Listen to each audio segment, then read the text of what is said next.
10h58. Universitária. ZYD 240, 99.9 MHz. FM. Universitária. Emissora da Universidade Federal de Pernambuco. Universitária. Mendonça, senador de Pernambuco. Mendonça é responsável pelo maior investimento em educação da história de Pernambuco. Ele liberou 3 bilhões de reais em obras, programas e ações de educação em todos os municípios. Mendonça, senador de Pernambuco.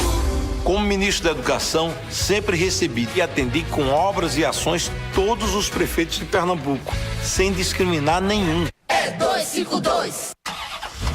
Vamos começar. A 500 metros, vire à direita. À direita não, vire à esquerda. Nem à direita, nem à esquerda. Siga pelo centro. Direita. Esquerda. Centro. A vida é feita de caminhos e escolhas. E as eleições também. Eleitores que se informam sobre os seus candidatos sabem onde querem chegar. Faça do seu voto consciente o caminho para um Brasil melhor. Eleições 2018. Vem pra urna. Justiça Eleitoral. A justiça da democracia. Seu candidato curte ditadura. Seu partido quebrou o Brasil. Ele ofende mulher. Vocês querem acabar com a Lava Jato. E o que ele fala dos negros? O seu presidente está na cadeia. Ele nomeava funcionário fantasma. Vocês inventaram o Temer. Nessa disputa do Bolsonaro contra o PT, só quem ganha é o extremismo. Qual a saída? Geraldo Alckmin. Eu já escolhi. Sou contra os radicais de direita e de esquerda, porque sou a favor do Brasil. Coligação para unir o Brasil. PSDB, PP, PTB, PSD, Solidariedade, PRB, DEM, PPS, PR. Universitário. Programa Fora da Curva. Jornalismo, crítica e diversidade. Olá para você que nos acompanha pelas rádios universitárias 99.9 FM e 820 AM. Começa agora mais uma edição do programa Fora da Curva. Eu sou Paula Reis, jornalista e professora do Departamento de Comunicação Social da UFPE. O programa também está sendo transmitido pelo Facebook com imagens do estúdio na nossa página Programa Fora da Curva. A campanha eleitoral está chegando ao fim num clima de muita intolerância e de acontecimentos graves. Na última semana, Bolsonaro deu uma declaração que não reconheceria o resultado das urnas que não fosse a vitória dele. Mesmo tendo justificado depois, dando outro sentido à frase dele, que não telefonaria para Fernando Haddad caso o candidato do PT vencesse as eleições, o clima de tensão aumentou. As pesquisas apontam que Bolsonaro cresceu na intenção de voto e contra a onda de autoritarismo que avança no país, as mulheres realizaram no último sábado a marcha contra o fascismo em todo o Brasil e em algumas cidades do exterior. O clima não é tenso somente nas ruas. No STF, a disputa em torno da autorização ou não da entrevista do ex-presidente Lula para a Folha de São Paulo ainda não terminou.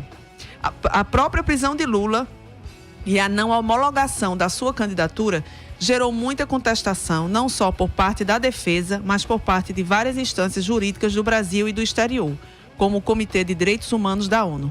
Nesta semana, o Jornal Nacional divulgou trechos da delação premiada do ex-ministro Antônio Palocci, liberados pelo juiz Sérgio Moro, sem nenhuma prova, evidenciando ainda mais a interferência do Poder Judiciário e da mídia corporativa na campanha eleitoral e jogando gasolina no sentimento antipetista. Além disso, os grupos de WhatsApp circulam as mais chocantes fake news. Por isso, o programa de hoje pergunta: que campanha eleitoral é essa? Para responder essa questão, estamos recebendo a advogada, professora de Direito Eleitoral e membro das comissões da Mulher Advogada e de Direitos Humanos da OAB de Pernambuco, Iane Teles. Olá, Iane, bom dia, tudo bem? Bom dia, Paula, tudo bom? Bom dia, Laércio, bom dia, meu querido amigo Manuel Moraes, bom dia a todos os ouvintes. E recebemos também o advogado e coordenador da Cátedra de Direitos Humanos, Dom Helder Câmara, da Unicap, Manuel Moraes. Bom dia, Manuel. Tudo bom dia, bem? Paula. Bom dia, Laércio. Bom dia, Iane, minha amiga, companheira da BJD. E também estamos contando com a presença do jornalista da Marco Zero Conteúdo, Laércio Portela. Bom dia, Laércio. Bom dia, Paula, Iane, Manuel, todos os que estão nos acompanhando aí pela internet e também pela rádio. Quem quiser participar enviando seu comentário sobre a pergunta de hoje, pode enviar sua opinião através da página facebook.com programa Fora da Curva. Bom, para começar, como a quebra do sigilo da delação de Palocci afeta o processo eleitoral? Depois de tantos casos envolvendo a parcialidade nas decisões de Moro, né, do juiz Sérgio Moro, como podemos interpretar essa ação recente, Manuel? Veja, na ciência política, a gente não tem como mensurar, é muito imediato, né? Você lança um dado e só as pesquisas qualitativas conseguem dizer ou dar uma ideia do impacto eleitoral.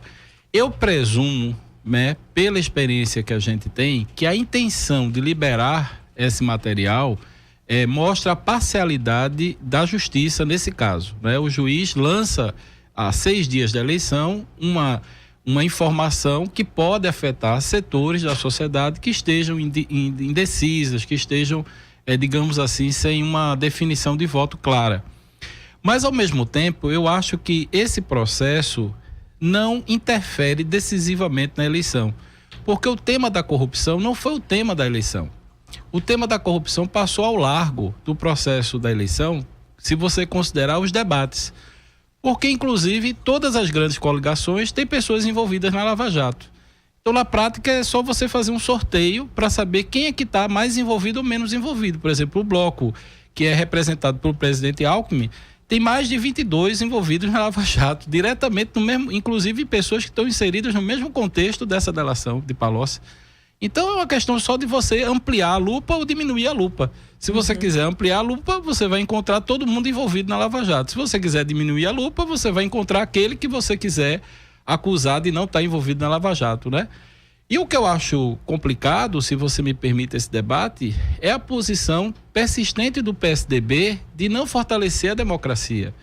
Porque eu acho que o PSDB fez na última eleição, né, com o candidato Aécio, não reconhecendo a vitória da presidente Dilma, jogando, né, contra a legitimidade do processo eleitoral, e ele foi totalmente envolvido, tanto que ele se apagou.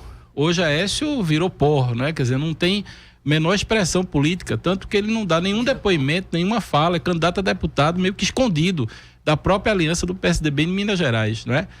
E o candidato e a chapa, a coligação do PSDB hoje, faz um discurso muito agressivo que na prática contribui com o fascismo. Quer dizer, a campanha de denuncismo barato, de criação de uma ética na política, considerando o campo dela, é o Centrão, veja, é o Centrão que está falando de ética, é o Centrão que está falando de corrupção. Então veja que a população, ela tem uma leitura muito clara do processo eleitoral. É muito interessante ver isso. Quer dizer, a campanha que mais fala de ética é a que mais se dissolve no processo. Inclusive, os seus aliados estão abandonando ele, né? Já estão indo para outras campanhas porque não tem mais viabilidade eleitoral. Pelo menos é o que as pesquisas mostram, né? Então, eu acredito que essa tentativa da justiça agir dessa forma é mais, para mim, um pouco mais do que a gente tem visto desde 16. Quer dizer, é o que a gente chama de consequências do golpe parlamentar que tem desestabilizado o país. O ativismo judicial, né? Eu só acho assim, a influência que tem publicizar essas questões, como essa situação de Palocci, essa delação, é relembrar a população sobre uma ação, né? Relembrar sobre os processos de corrupção, publicizar situações que, inclusive, por exemplo, foi publicizado para a mídia. E aí eu estou até sendo redundante, mas veja que não está sendo da forma formal e legal, né? Porque não deveria ser solto para a mídia. Mas eu acho, Manuel, não é bem discordando, mas eu acho que o efeito, não um efeito direto, mas indireto no sentido de quê? Porque fazem as pessoas desacreditarem na política. Fazem desacreditar na política. E o momento que as pessoas desacreditam na política, porque tem vários, digamos assim, várias pessoas envolvidas, como você mesmo disse, para o PSDB, como tem vários atores envolvidos nesses processos, nessas investigações de corrupção, fazem as pessoas desacreditarem na política. E no momento que elas desacreditam, elas não levam a sério as propostas de pessoas que realmente têm como contribuir. E isso leva ao crescimento do fascismo. E veja que os discursos de quem vota em Bolsonaro é sem preocupação nenhuma. É sem preocupação com as questões sociais. Muitos, né? Eu não vou nem generalizar. Mas são sem preocupações. Essa questão da mulher, né? Da visibilidade da mulher, do respeito à mulher. Então, isso nós deveríamos nos preocupar. E isso está passando como uma pauta irresponsável mesmo. Irresponsável, jogada, e as pessoas riem, parece que é brincadeira. Então, o problema de discutir, de se judicializar a política, de se passar direto para a mídia essas informações sem ser um processo sério, é simplesmente fazerem as pessoas desacreditarem na política, não participar, e negar a política é ruim. Do ponto de vista do direito eleitoral, não tem nenhum, vamos dizer assim, princípio nesse sentido, assim, nenhum controle, nenhum tipo de controle de uma situação dessa, porque a gente sabe que essa publicização dessa delação premiada de Palocci tem uma interferência direta ou indireta, né? A gente não tem como medir, como o Manuel colocou, tem indireta, como você disse, mas assim, do ponto de vista da legislação eleitoral, ela não, vamos dizer assim, não tem como fazer nada na prática. Só se ela se enquadrasse como um fake news, né? Um fake news, infelizmente, do ponto de vista eleitoral, né? Se enquadrar como fake news, pode ser feita uma representação nesse sentido.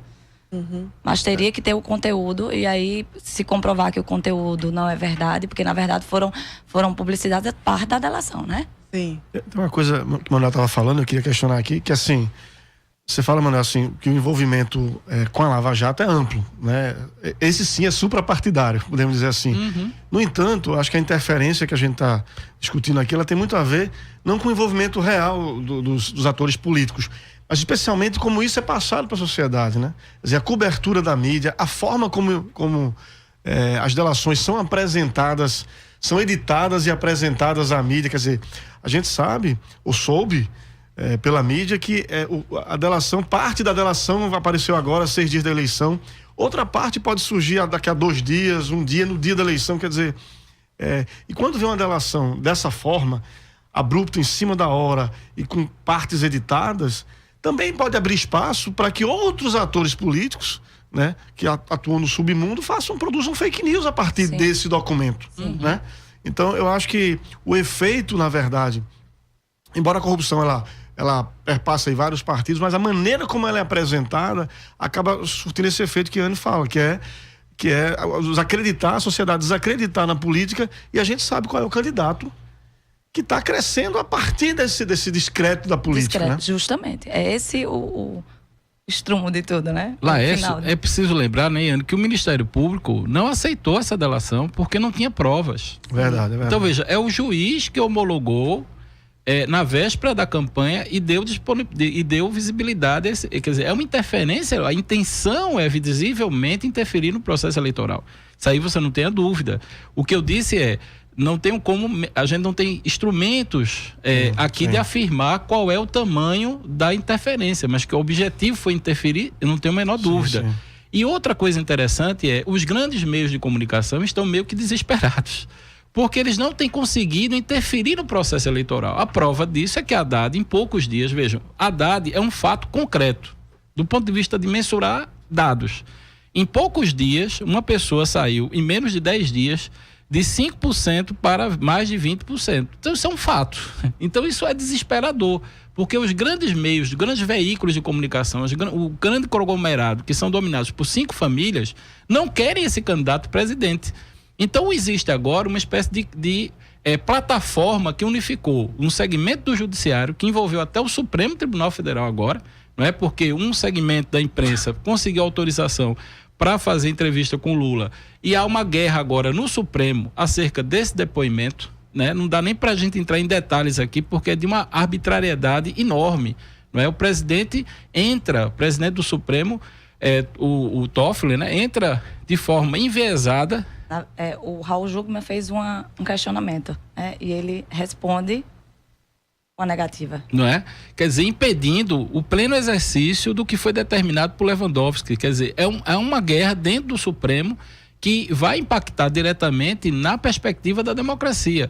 Ontem surgiu rumores que o Lewandowski iria, inclusive, fazer uma coletiva, quer dizer, é uma situação muito grave, né, o que a gente está vivendo hoje, porque é consequência do golpe, é consequência de rasgar a Constituição, de não cumprir a Constituição, de não cumprir os princípios constitucionais, que é a defesa do Estado de Direito. Veja, o Estado de Direito não é uma eleição é uma etapa da democracia. A gente não pode imaginar que o que vai acontecer domingo é o fato mais importante, mais relevante, porque é o momento em que você mensura efetivamente através do voto, e quem está nos ouvindo tem uma responsabilidade enorme, porque o que está em jogo é o futuro do país.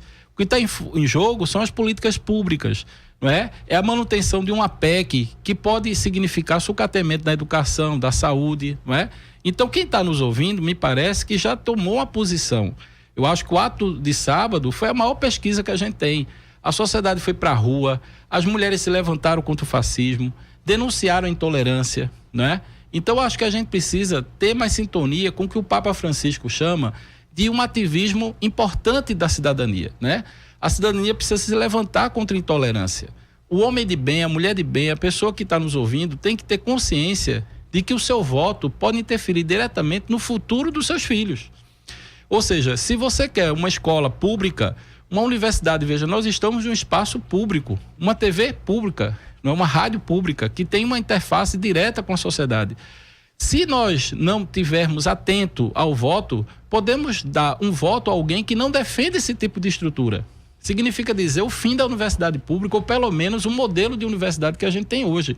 Então, quem luta por educação com qualidade social, quem tem consciência do seu papel como lugar, né, da mulher, do homem, do jovem, enfim, o homem como relação de gênero, porque a luta por direitos humanos não é a luta da mulher, é a luta de todos. Sim. Não é? E foi muito bonito ver isso. Não foi uma passeata sábado das mulheres, né? Foi uma passeata que tinha família, crianças, jovens, né, se manifestando livremente e de uma forma pacífica, não houve nenhum problema, nenhum ato de intolerância. Então, eu acho que o espírito democrático está voltando ao país, e o processo, digamos assim, do golpe gera consequências, né? E as consequências são a intolerância.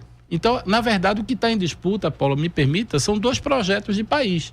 Um projeto que quer garantir as instituições democráticas, a ampla defesa, o contraditório, né? A segurança jurídica, e um outro projeto que é autoritário, não é, que tem laços com a ditadura de 64, que tem amplas conexões com a campanha que foi feita contra o comunismo. Porque se você pegar as matérias de jornal, porque não é o foco, mas se a gente fizesse comparações, a gente vê como a mídia se comportou em 64, né, através da Aliança para o Progresso, através do IBAD, que a gente tratou aqui em outro dia. Sim. Você vai ver toda essa tentativa de dizer que um determinado candidato é anticristo, que um candidato quer acabar com as igrejas, quer acabar com sua fé. Não é como se a fé fosse uma questão do Estado. A fé não tem nada a ver com o Estado. O que você crê, quem nos ouve, o que você crê, você deve crer e continuar crendo. Agora, o Estado é laico. O Estado precisa ser laico para poder, inclusive, defender a fé de todos, né?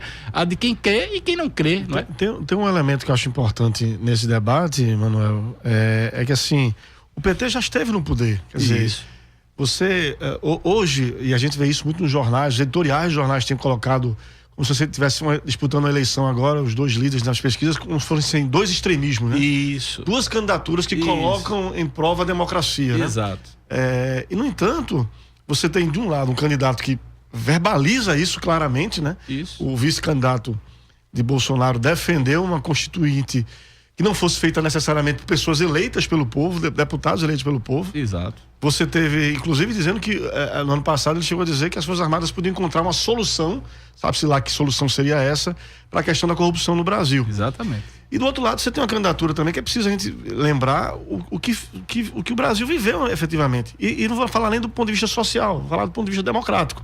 Quer dizer, em 12 anos de governo, 13, 14 anos de governo, em nenhum momento a experiência do PT no governo questionou ou botou em xeque a democracia.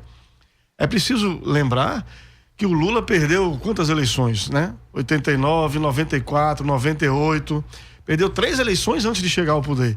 E hoje, apesar de que parte da imprensa dizia de que ia fugir, tinha um esquema de fugir, que não ia respeitar a decisão da justiça, Lula se entregou voluntariamente, está preso.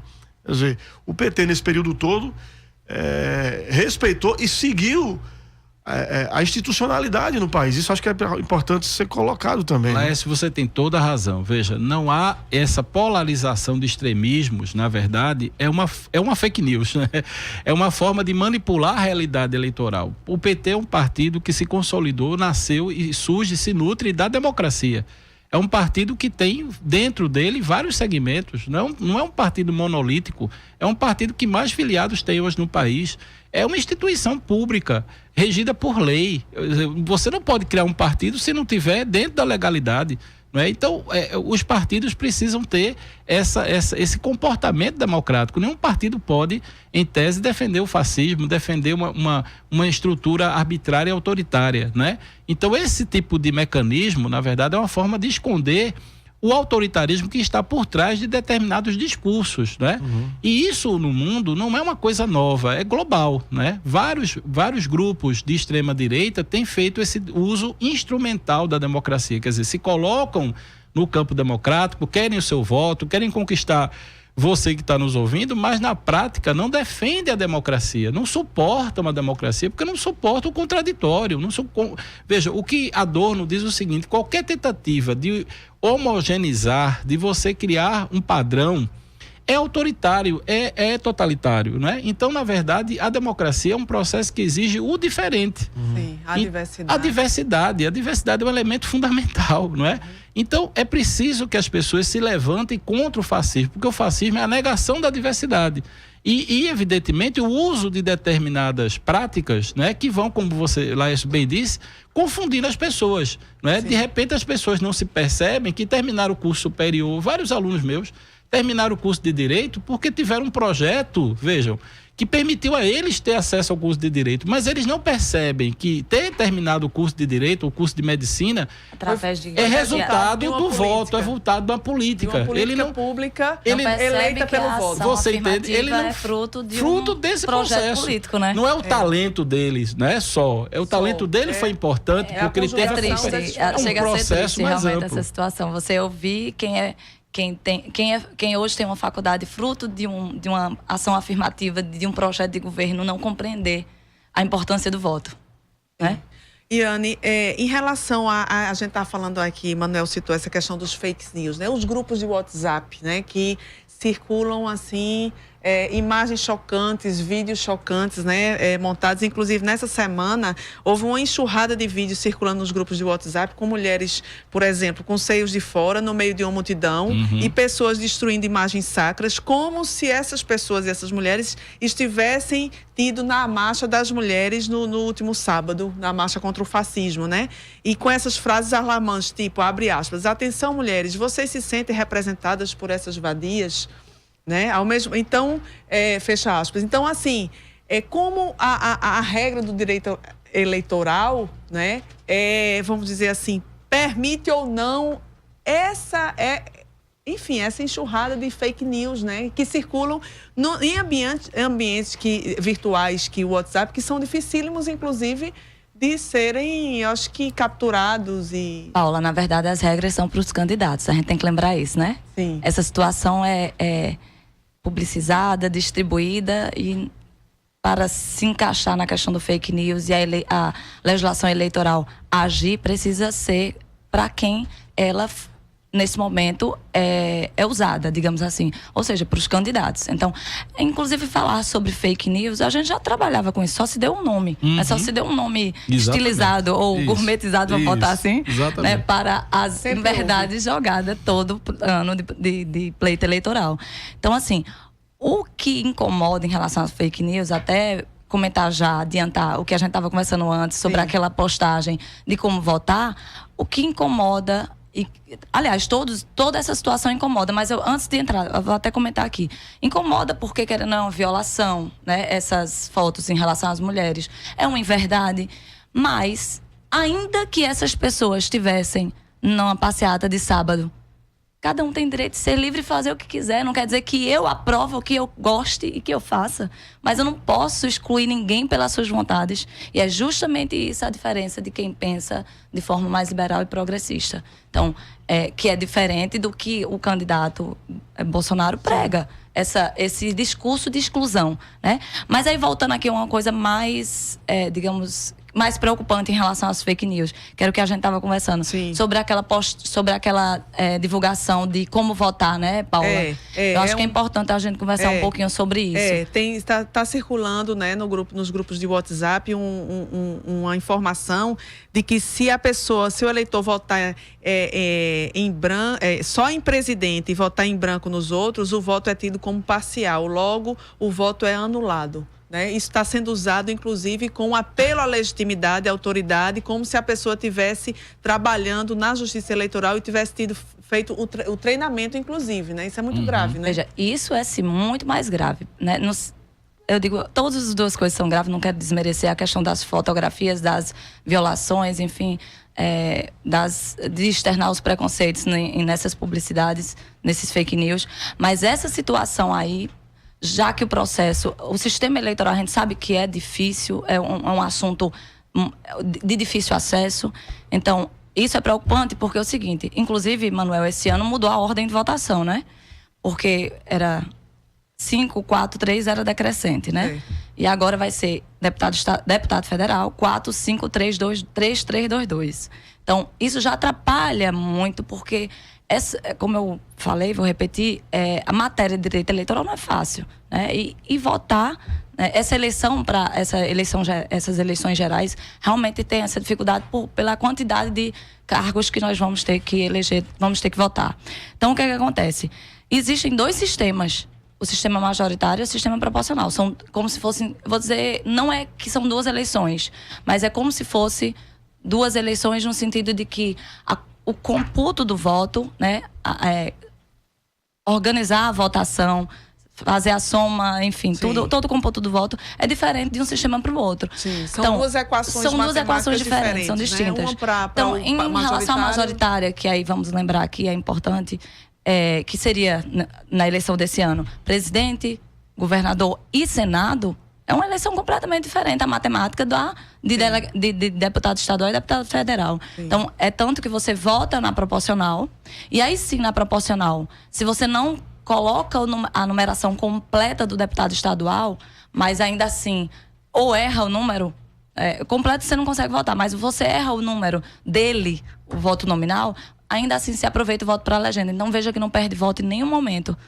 O que acontece na proporcional é que se você erra o número do candidato, o voto vai para a legenda. E se você digitou o número de uma legenda válida, né? Por exemplo, se foi o 45000, 13000 e não existe, vai para o 45 ou vai para o 13, né? Então é completamente diferente. E agora vamos lá, para a majoritária. Para a majoritária é ou não é. Ou você vota, ou você tem a opção de branco ou nulo. Mas se você votou em presidente e não quer votar em Senado, não quer votar nas 2 opções de senador, você pode anular o voto, mas a de presidente vai ser computada. Então, quer dizer, isso é uma fake news gravíssima. Completo fake news. E isso é divulgado, eu acredito, porque a gente sabe que muitas pessoas não estão com preferência de toda da eleição completa de todos os candidatos, de todos os cargos. Então fica se divulgando para você ter a preocupação de votar, digamos assim, na chapa completa daquele candidato que você está apoiando. Vamos lá, um presidente, e você quer e tá fazendo divulgando isso, eu não digo presidente, mas quem tem interesse em determinado partido, divulgando para que você vote na chapa completa. Ok. Em relação à campanha, assim, a gente pensando essas modificações que foi feita para essa campanha, né? Teve o fundo eleitoral, enfim, como é que a gente pode avaliar? Esse fundo eleitoral foi produtivo, não foi? Contribuiu, não contribuiu? Como é que vocês avaliam? Veja, há alguns atos de truculência nesse processo eleitoral, né? A Polícia do Rio Grande do Sul, nesses dias, invadiu várias sedes do Partido dos Trabalhadores de uma forma arbitrária. No Rio Grande do Norte, houve também invasão da Polícia Federal em sede de comitês, porque tinha material de Lula no material de campanha. Então, na verdade, essa campanha é uma campanha atípica, não é? É uma campanha que o judiciário entrou pesado dentro do processo, querendo decidir quem é o candidato e quem vai ser eleito. Então, isso é uma coisa muito grave, não é? Quer dizer, é preciso as pessoas estarem atentas, como eu dizia anteriormente, que fortalecer um projeto autoritário é uma ida sem volta. Aquela tese de que não, os militares vão assumir o poder e vão ficar por um período muito curto, a gente viu o filme que deu, foram 21 anos. Então, quem acredita que é uma eleição, apenas uma eleição secundária na sua vida eleitoral, está errado. A avaliação não é essa. Só lembrando, Manuel, que em 64 foi justamente isso, né? Os militares tiraram João Goulart e disseram que iam fazer as eleições, não é isso? Exatamente. E realmente essas eleições não aconteceram e eles que definiram a continuidade, então, do... Magalhães Pinto, governador de Minas Gerais, Lacerda, governador do Rio, Guanabara na época. Na verdade. Todos achavam que iam ser os candidatos dos militares. Isso. E não houve eleição. Morreram sem se poder se candidatar a presidente. Veja, você tem um presidente do Supremo que disse que não houve golpe, houve movimento militar. Isso é muito grave. A BJD soltou uma nota hoje mostrando toda a indignação da advocacia militante, mostrando que como é que o presidente do Supremo, não é? Ele se manifesta dizendo não houve um golpe, houve um movimento. Bem, como é que você questiona os relatórios da Comissão da Verdade, você questiona as análises mais científicas, os melhores historiadores que existem no país, não é? As melhores pesquisas, e você diz, não, tudo isso... Não, antecedendo essa declaração do Toffoli, presidente do Supremo, ele mesmo, Toffoli, chamou para ser seu assessor direto na presidência um general.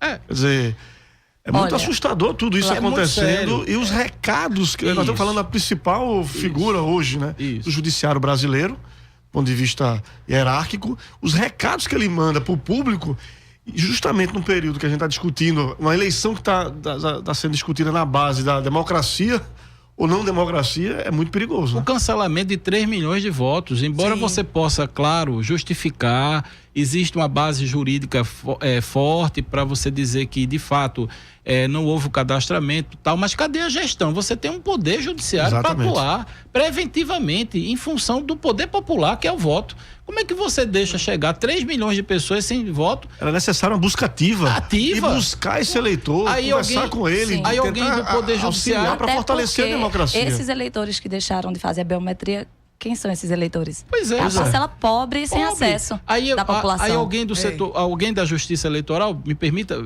diz assim, não, mas aí faltou os partidos. Gente, e você não está o tempo todo dizendo que os partidos não devem interferir no processo? Manuel. Você não está o tempo todo dizendo que os políticos não devem alterar, não é? Vamos aprofundar no segundo bloco. Vamos dar um rápido intervalo e a gente volta já na Rádio Universitária, a nossa rádio pública. Programa Fora da Curva. Análise crítica de assuntos do interesse público. 11h31.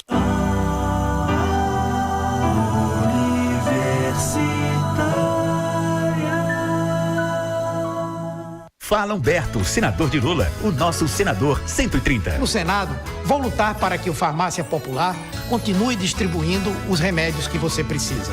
O governo do PT também criou o programa Mais Médicos. Só em Pernambuco, mais de 3 milhões de pessoas já foram atendidas. E a gente quer agradecer a essa emenda do senador Humberto Costa. Antes a gente tinha uma unidade básica, transformou nessa AME, passou a atender 15 mil pessoas. Frente Popular de Pernambuco. Oi, vó, qual é a boa? Tô mandando um áudio pra sua prima explicando como votar. Também tô precisando aprender. Então agora eu vou mandar pra você.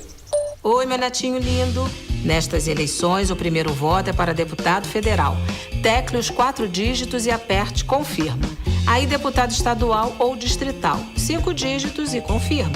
Depois, senadores, 3 dígitos e confirma. Faça 2 vezes, vamos eleger 2 candidatos. Governador, são 2 dígitos e confirma. E presidente também são 2 dígitos e confirma. A votação é das 8 às 17 horas. O primeiro turno é dia 7 de outubro e o segundo dia 28 de outubro. Não se esqueça de levar um documento oficial com foto e seu título de eleitor. Ou só o e-título no celular se você tiver biometria. Pronto. Você é a melhor, vó. Calma aí, você não vai embora sem tirar uma selfie comigo. Justiça Eleitoral. Nos últimos anos, o deputado federal Eduardo da Fonte destinou mais de 60 milhões de reais para a saúde em Pernambuco, beneficiando o Hospital do Câncer, Maria Lucinda, IMIP, Fundação Altino Ventura e o Hospital do Tricentenário. Um trabalho voltado para melhorar a saúde do povo pernambucano.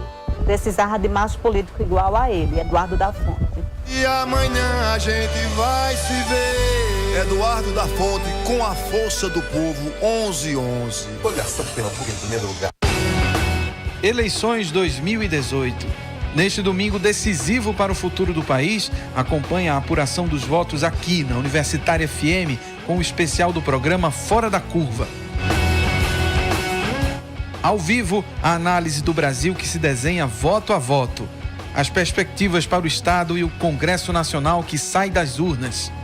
Neste domingo, 7 de outubro, a partir das 17 horas, aqui na Universitária, com transmissão em vídeo pelas nossas redes sociais. Especial Fora da Curva, Eleições 2018. Jornalismo, crítica e diversidade. Pernambuco vai mudar. PRB, PTB, Podemos, PSC, PPS, DEM, PSDB. Toda eleição é a mesma coisa. Quando a mudança está por vir, os donos do poder começam com as baixarias e mentiras. O medo deles é largar o osso e perder suas boquinhas. Por isso, não podemos cair nessa. Ninguém aguenta mais. Os mesmos fazendo as mesmas coisas. O que eu te peço é uma chance para a mudança. Sou Daniel Coelho, 2323. Se a gente não mudar, vai ficar tudo como tá. Pernambuco vai mudar. PRB, PTB, Podemos, DEM, PSDB. Para mim, fazer política é olhar no olho, falar a verdade. Mas no governo atual, não funciona assim. São promessas não cumpridas, falta de remédios e obras inacabadas. E olha, não faltou dinheiro. Mesmo eu votando contra, eles aumentaram os impostos, encarecendo o gás de cozinha, a gasolina e até a internet. A crise é a má gestão. Se não mudar, fica como tá. Priscila Krause, 25222, Armando 14.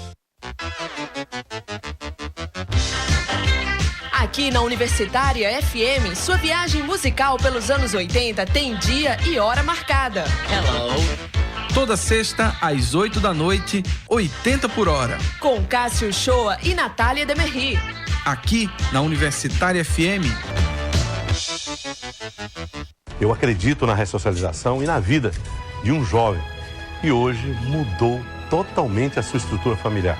Saiu do submundo das drogas, está agora cursando faculdade e eu estou sabendo que ele já vai se formar. Valeu a pena todo esse esforço. Pastor Creito, o senhor nem imagina a alegria de uma mãe de ver o seu filho recuperado. Eu me formo agora em dezembro e o que o senhor fez por mim, vamos fazer por muitos outros jovens. 11611, Pastor Cleiton Collins para deputado estadual. Universitária FM 99.9. Fora da Curva, jornalismo analítico na Rádio Universitária, a nossa rádio pública. O programa Fora da Curva está de volta e hoje pergunta: que campanha eleitoral é essa? Para fazer essa análise, recebemos a professora de Direito Eleitoral e advogada Yane Teles e o advogado e coordenador da Cátedra de Direitos Humanos, Dom Helder Câmara, da Unicap, Manuel Moraes. Vamos ouvir agora o truco que a gente faz a Marco Zero, né? Faz a conferência das declarações dos candidatos. E hoje a coluna Truco Eleições fala sobre uma declaração do candidato Paulo Câmara a respeito da taxa de abandono escolar no ano de 2016, dada durante um debate na TV Jornal. O Truco Eleições analisa afirmações feitas pelos candidatos, mostrando o que é verdade. Seu candidato está falando a verdade? O projeto Truco Eleições 2018 checou as informações. Olá, ouvintes da Rádio Universitária. Eu sou Raíssa Ebrahim, da Marco Zero Conteúdo. O candidato ao governo de Pernambuco, Armando Monteiro, do PTB, criticou, em entrevista à Rádio Jornal de Caruaru, os gastos excessivos de Pernambuco com as organizações sociais, as OSs. Ele declarou que na área de saúde, quase R$1 bilhão transitam do custeio do Estado para essas OSs. Armando disse ainda que, caso seja eleito, fará uma auditoria nos contratos. De acordo com a assessoria de imprensa do candidato, o dado foi colhido do portal da Transparência do Estado. O truque foi lá checar. Porém, o portal mostra que as despesas da administração pública estadual com os contratos de OSs na área de saúde são inferiores a R$1 bilhão. As informações oficiais mostram que houve um aumento nos repasses das OS durante os anos da gestão Paulo Câmara, mas os montantes ficam abaixo do informado pelo senador Armando Monteiro. Em 2017, essas despesas chegaram a quase 768 milhões de reais, ou seja, bem menos do que 1 bilhão citado por Armando. O selo atribuído à frase dele foi, portanto, exagerado. Para saber mais, acesse o site marcozero.org. Lá você também encontra todas as checagens feitas até agora pelo Truco em Pernambuco. Truco Eleições 2018. Projeto de checagem da Agência Pública e da Marco Zero Conteúdo em parceria com o programa Fora da Curva.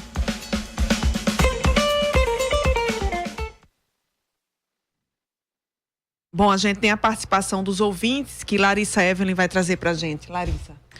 Eduardo Magno fala: roubar milhões pode, ser de direita não? Pelo Twitter, Cláudio Fernandes respondeu: não há projeto de país, Manuel Moraes. Isso é na narrativa que se esvaiu. O mundo mudou e rápido. O que está em disputa é o abismo e a política de sempre que nos colocou na beira desse abismo. Adriano Bezerra fala: sobre corrupção, o problema é que muitos eleitores votam em político com processos. Bom, eu vou passar a palavra então a Yane, comentar, responder um pouco os comentários e finalizar o que a gente estava discutindo no bloco anterior. Eu vou mudar a ordem. Eu vou finalizar para não perder e depois divido aqui os comentários, as perguntas com o Manuel, certo? Na verdade, era só para concluir, complementar sobre a questão da atualização do voto biométrico, aliás, desculpe, do cadastro biométrico, da atualização dos cadastros dos eleitores. Que aí Manuel comentou que se responsabilizou os partidos de não fazer essa busca, divulgar e não trazer os eleitores para se recadastrarem. Eu acho que essa responsabilização é de toda a população, mas principalmente do órgão da justiça especializada justamente para isso, né? Seria a Justiça Eleitoral fazer essa divulgação ou achar meio, já que viu que a abstenção foi, né? Então, veja que, até trazer uma curiosidade, digamos assim, até no ano de eleição, que se tem o prazo para o limite, que são 6 meses antes do pleito eleitoral, para os partidos enviarem a listagem com os filiados atualizados, todo ano temos 70%, digamos assim, praticamente, de candidatos sem filiação, com problema de filiação, porque os partidos... Então, não é novidade para a Justiça Eleitoral que isso iria dar problema, e não é novidade para a Justiça Eleitoral no sentido de que, se ele esperasse de partido isso, ia ter essa, digamos, falha ou essa falta, essa não organização da sociedade para ir buscar atualizar o cadastro, fazer a biometria. Então, isso isso é complicado. Gestão, né? Faltou. E comprometendo 3 milhões de votos, não é pouca coisa, né? Não tenha dúvida. Pois né? Eu acho que é como você diz, é gestão de dados, né? Você tem um indicador que está mostrando. Buscativa, ir lá buscar o eleitor. Contrata um carro de som, chama as rádios, olha as rádios populares, ou o papel do serviço da comunicação, chama os meios de comunicação, digo, olha, tal lugar vai ter... Né? Então, cadê isso, né? Então, cadê a atitude preventiva? Esse dano que é grave, você ter 3 milhões e meio de pessoas sem votar, é muito grave. Numa eleição como a última, que foi exatamente esse quórum que definiu a eleição, então isso é muito sério, né? Agora, claro, não coloca sob júdice a eleição. Claro, apenas prejudica a essa população o seu direito, que é um direito universal, que é um direito humano, a expressar sua opinião política, né? Então, os requisitos de elegibilidade, como, por exemplo, a questão de filiação partidária, é cobrado do partido atualizar. O partido não atualiza. Aí, quando você questiona a justiça faz por desídia do partido, não vou lhe liberar. Eu digo, não vou lhe cadastrar, não vou lhe registrar. Porque você, candidato, também teria que ter sua preocupação. Então, como é isso? Essa lógica está invertida, né? Então, esse é um ponto, e só antes de entrar ainda numa resposta, né? Numa pergunta, na verdade, eu fiz essa semana, tem umas 2 semanas, eu fiz um artiguinho pequenininho para o Brasil de Fato sobre a gestão Toffoli, que me fizeram essa pergunta, o que esperar da gestão Toffoli. E aí, só para apimentar, talvez, ou só para reflexão, questão Toffoli, ele é muito conhecido como conciliador, inclusive com bom trânsito em todos os poderes, né? Então, e ele entrando agora e sempre caracterizado como vindo do PT, eu no meu artigo, eu até comento que ele iria ter toda essa cautela e todo cuidado para não se envolver em questões polêmicas, pelo menos nesse início. Eu acho que as questões polêmicas, inclusive em relação à prisão em segunda instância, eu acredito que Toffoli vai pautar após a eleição, e depende muito de quem venha a ser o presidente da República, né? Então, para ele ter essa condição de trabalhar essas questões mais polêmicas. E aí eu acho que ele não contava em pegar essa bomba logo agora, digamos assim, sobre a questão de Lula da entrevista, que nem Lula da entrevista, mas as emissoras terem o seu direito de liberdade de expressão, enfim, não ser violado e ser aí trabalhado. Mas essa é a minha contribuição em relação ao Toffoli. Em relação às perguntas, voltando agora, eu vou começar, inclusive pela última, sobre votar em pessoas que têm processo. Ter processo não quer dizer que a pessoa esteja envolvida com qualquer ilícito, né? É isso, essa lógica está sendo invertida e aí recai sobre a questão da prisão em segunda instância, que a gente precisa pautar, precisa se conversar sobre o assunto, porque até um dia desse o país, até um dia desse o judiciário se resolvia e se entendia em relação a essas garantias constitucionais não serem violadas, porque para mim é uma violação. Artigo 15 da Constituição está bem claro lá. E hoje você vê todos os candidatos dizendo assim, ou vários candidatos, eu sou ficha limpa. Como se ser ficha limpa fosse uma proposta de governo, de mandato. Pois é. Quando você tem vários outros que estão sendo processados, mas não são culpados, então não tem trânsito julgado. Pois é. Sugerindo que outros candidatos que estão respondendo a processo são já culpados e não são ficha limpa. O que não é verdade pela legislação. Aconteceu. Não sei se vocês viram agora esses fake news, né? Não sei se vocês estão acompanhando a política estadual, mas aconteceu um fato também com Paulo Câmara e com o próprio Humberto também, sobre partes de processos, né, que ainda estão em andamentos, sem provas, com apenas uma delação, sem comprovar nada, que envolve vários atores, vários políticos. Sim. Foi divulgado, soltado na mídia, justamente nessa última semana. Isso, infelizmente, isso faz parte do processo eleitoral, trabalhar essas questões que deveriam ser trabalhadas, como a Laís falou, projeto político para a população. E não trabalhar no sentido de dizer, eu sou, que é o que Bolsonaro, por exemplo, divulga muito. Eu não tenho envolvimento com nada, como se isso fosse projeto, né? Como se isso deixasse ser, sei lá, uma virtude, né? Para se trabalhar como proposta de campanha. Não... Sim. Manuel, tinha um comentário sobre a sua fala do ouvinte. Corrupção e o abismo político. Sim. Pois é, veja, na verdade as pessoas estão sendo influenciadas, como eu repito, pela grande mídia que tem interesses comerciais em manipular, em dizer ela, com toda a força que ela tem, de qual é o caminho, né? Há uma tentativa de criar um ambiente de temor, um ambiente de crise, de vulnerabilidade, né? Do ponto de vista da sua religiosidade ou da sua espiritualidade.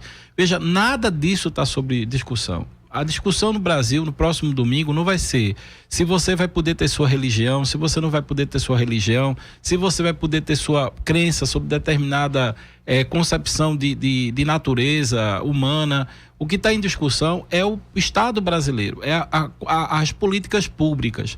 Quais são as políticas públicas que você quer para os seus filhos? Qual é a política pública que você quer? E isso é o que eu chamo de projeto. Então dizer que não existe mais projeto é você negar a política. Aí voltamos ao que Anne disse, é você zera a ideia da política e demoniza a política. Demonizar, a palavra vem do grego, vem afastar, demônio, né? Que é diferente de diácono. Diácono é aproximar. Então Doelder acreditava que a política ela é reflexo de uma diaconia, ou seja, de aproximar as pessoas de Deus. Veja, aproximar as pessoas de Deus é aproximar as pessoas do outro. É totalmente diferente. Veja como o Doelder é um profeta em relação ao que a gente escuta hoje em dia, né? Algumas pessoas, como líderes religiosos, assumindo bandeiras partidárias. É preciso deixar claro. E o TRE, inclusive, fez alguns movimentos com alguns líderes religiosos, dizendo: você não pode usar o palanque religioso, você não pode usar a tribuna da igreja para manipular o voto das pessoas que vão em busca da fé. A fé é uma dimensão muito sagrada, tem que ser protegida pelo Estado de Direito. Você não pode ser manipulado pelo líder religioso que deixou de ser, nesse momento, um líder religioso e virou um líder partidário. Isso é um fenômeno que no Brasil está sendo cada vez mais objeto de reação. Existe um manifesto nas redes sociais de mais de 1.000 pastores, padres, freiras, religiosos de várias denominações contra uma determinada postura que já lançou candidato. Como se o candidato fosse de tal igreja, como se o candidato fosse de tal perspectiva política. Então você transforma a igreja em um partido, ou você transforma a máquina da igreja em um projeto partidário. Isso é muito sério. Veja, a lei eleitoral não permite isso. Você vai para a igreja buscando uma interpretação bíblica acerca da sua natureza humana, acerca da sua espiritualidade. Se os pastores ou os padres ou quem quer que seja o líder religioso transita para uma condição política partidária, isso tem que ficar claro. Ele tem que dizer bem claro: olha, eu estou aqui não na condição de pastor ou de líder religioso, eu estou aqui na condição de filiado a um partido que tem uma plataforma eleitoral, que tem um projeto do qual estou ganhando dinheiro, né? É preciso ser dito que algumas pessoas que se colocam na mídia dizendo que estão defendendo a palavra de Deus, muitas vezes estão envolvidas em esquemas que envolvem recursos e que estão se tornando poderosos em função desse processo. Então, na verdade, nós não estamos entre a cruz e a espada. Nós estamos entre um Estado democrático de direito e, portanto, o fortalecimento desse Estado democrático de direito. E os riscos para o seu futuro de ter um projeto de perda de direitos. A plataforma de direitos humanos tem uma campanha chamada Nossos Direitos Valem Mais, que é pela revogação da PEC 95, né? Ou seja, a emenda constitucional 95, que reduz o investimento em saúde e educação. É isso que nos importa. Nós precisamos ter que as igrejas, aqueles que estão nos ouvindo, que é a população que mais é vulnerável, não é? Porque a população rica, ela não precisa de saúde pública. Uma pessoa milionária, ela vai ter saúde até em outros países, ela vai buscar outros meios. Mas quem precisa de saúde pública é a população. Então, um projeto como a PEC 95 é uma PEC que afeta a saúde e, portanto, é uma PEC que mata pessoas a longo prazo, né? Como também mata a educação, porque você impede as pessoas mais vulneráveis de ter acesso à educação com qualidade. Então, na verdade, eu digo para o nosso ouvinte o seguinte: estamos em projetos, sim, e os projetos se refletem nos projetos eleitorais. Agora, o processo eleitoral, ele é mais denso, ele é mais intenso. Então as pessoas começam a se confundir, como por exemplo, como o ouvinte perguntou, né? Pode ser de esquerda e ser corrupto? Eu diria, tem que ser de direita e democrático. Se você for de direita e defende o voto, que seja de direita, é legítimo, é bom que seja. É bom que tenhamos pensamento de direita como pensamento de esquerda. Isso faz parte da democracia. Agora, o que a gente não pode se eu perder, eu não aceito o resultado. Né? Se eu perder, eu não... Como é que você entra no jogo eleitoral já dizendo que se você perder a eleição, você não vai aceitar o resultado? Inclusive, essa declaração de Bolsonaro para a legislação eleitoral tem alguma implicação, enfim... Ou isso é mais uma fala que, vamos dizer, está dentro do jogo democrático, mas me parece que, ao mesmo tempo, não é. É paradoxal. Para a justiça especializada, mas para o Poder Judiciário. Como é que uma pessoa questiona um órgão da justiça? Eu digo, de forma geral, enfim, é caluniar no sentido de que um órgão da justiça não trabalha de forma correta, porque você questionar o resultado da eleição... Não é verdade? Então... Eu queria fazer uma pergunta para vocês. Como é que vocês analisam, por exemplo... A gente está discutindo muito democracia, ditadura, regimes de exceção. A importância de um segundo turno, de um debate no segundo turno. Porque eu acho que para o ouvinte entender, no segundo turno, por exemplo, os dois candidatos que passem ao segundo turno, se um dos candidatos não tiver 50% mais um dos votos, a gente tem segundo turno... Você tem mais tempo de TV, se eu não me engano, em cada bloco de TV, o meio-dia e o da noite, cada candidato na TV e na rádio vai ter 5 minutos. Você tem os debates, onde um vai estar em frente ao outro discutindo.